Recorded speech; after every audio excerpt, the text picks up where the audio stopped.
नमस्कार दोस्तों। हिंदू, मुसलमान, सिख, ईसाई धर्म के प्रमुख स्थानों को तो आप जानते ही होंगे। क्या आप जैन धर्म के प्रमुख तीर्थ स्थल समेत शिखर जी के बारे में पता है? शायद नहीं, क्योंकि लगभग 45 लाख आबादी वाले धर्म भारत की आबादी में सिर्फ 0.40% की हिस्सेदारी ही रखता है। समेत शिखर जी झारखंड के गिरिडीह में स्थित जैनों का पवित्र तीर्थ स्थल है। इस जगह से जैनों के 20 तीर्थंकर मोक्ष गए हैं। ये जगह जैनों के लिए वैसी ही है जैसे हिंदुओं के लिए चार धाम और मुसलमानों के लिए हज। लेकिन पिछले कुछ दिनों से ये समुदाय अपने तीर्थ की रक्षा के लिए आंदोलन कर रहा है, क्योंकि केंद्र और झारखंड सरकार ने इस तीर्थ क्षेत्र को पर्यटन क्षेत्र घोषित कर दिया है। इस गंभीर विषय पर सहारनपुर के एमपी हाजी फजल रहमान जी ने संसद में ये मुद्दा उठाते हुए मांग की है कि इस निर्णय को वापस लिया जाए ताकि इस पवित्र तीर्थ की गरिमा और पवित्रता बनी रहे। झारखंड स्टेट में डिस्ट्रिक्ट गिरिडीह में एक जगह है छोटा नागपुर, जहाँ पर जैन समाज का तीर्थ स्थल है जो कि पार्श्वनाथ पर्वत के नाम से जाना जाता है और इसको हम समेत शिखर के नाम से भी जानते हैं। केंद्र सरकार ने पिछले दिनों इसको टूरिस्ट प्लेस डिक्लेयर कर दिया। उसकी वजह से जैन समाज की भावनाएं आहत हुई हैं और जैन समाज लोग चाहते हैं कि इस ऑर्डर को वापस कर लिया जाए और इसके लिए जैन समाज बाकायदा विरोध और प्रदर्शन कर रही है। इसलिए मेरा अनुरोध है कि केंद्र सरकार और मंत्री जी इस बात पर ध्यान दें और इस आदेश को वापस।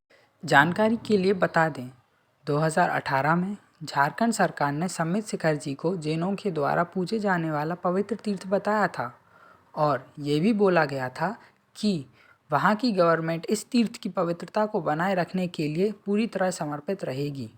शिखर जी को पर्यटन क्षेत्र घोषित करने पर जैन समाज इस विषय पर विरोध प्रदर्शन कर रहा है।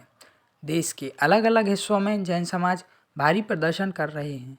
सरकार को ये संज्ञान में लेना चाहिए, जैन धर्म के 24 में से 20 तीर्थंकरों का मोक्ष इसी शिखर जी की भूमि से हुआ है और इसलिए ये तीर्थ हम जैनों के लिए अत्यंत पवित्र माना जाता है।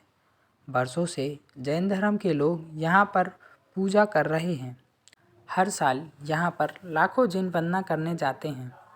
नंगे पैर 27 किलोमीटर की चढ़ाई कर श्रद्धालु 23वें तीर्थंकर श्री पार्श्वनाथ भगवान के मंदिर पहुँचते हैं, जिसके नाम पर इस पहाड़ी का नाम पड़ा है।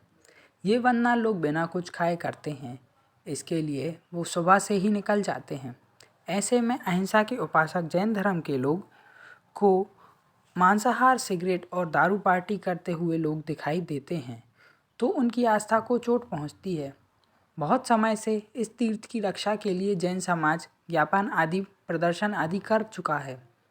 भारत के किसी भी धर्म के किसी भी तीर्थ स्थल को पर्यटन स्थल घोषित करना बिल्कुल भी उचित नहीं लगता है, क्योंकि पर्यटन के नाम पर उस पवित्र स्थान को अपवित्र करने के काम होते हैं।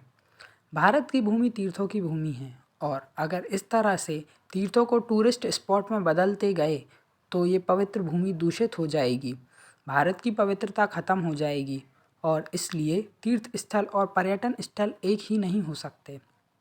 भारत में अनेकों स्थान टूरिज्म के लिए हैं, उन पर भले ही सरकार फोकस करे, लेकिन तीर्थ स्थलों की पवित्रता को नुकसान पहुंचाना ऐसा कोई भी कार्य किसी के द्वारा भी नहीं होना चाहिए। तो चलो आओ हम जैन समाज के साथ आएं और उनको उनका हक दिलाएं। हम बता दें कि इस देश में अल्पसंख्यकों को उनका हक मिलता है। हम बता दें कि अहिंसा में आज भी ताकत है। हम केंद्र सरकार और राज्य सरकार से विनती करते हैं, शिखर जी को टूरिस्ट स्पॉट ना बनाया जाए और इस फैसले को वापस ले लिया जाए। अगर आज मौन से प्रदर्शन करने वालों की नहीं सुनी गई तो कल प्रदर्शन में हिंसा का उपयोग करने वालों को और बल मिलेगा और देश की जनता का मौन प्रदर्शन से विश्वास उठ जाएगा।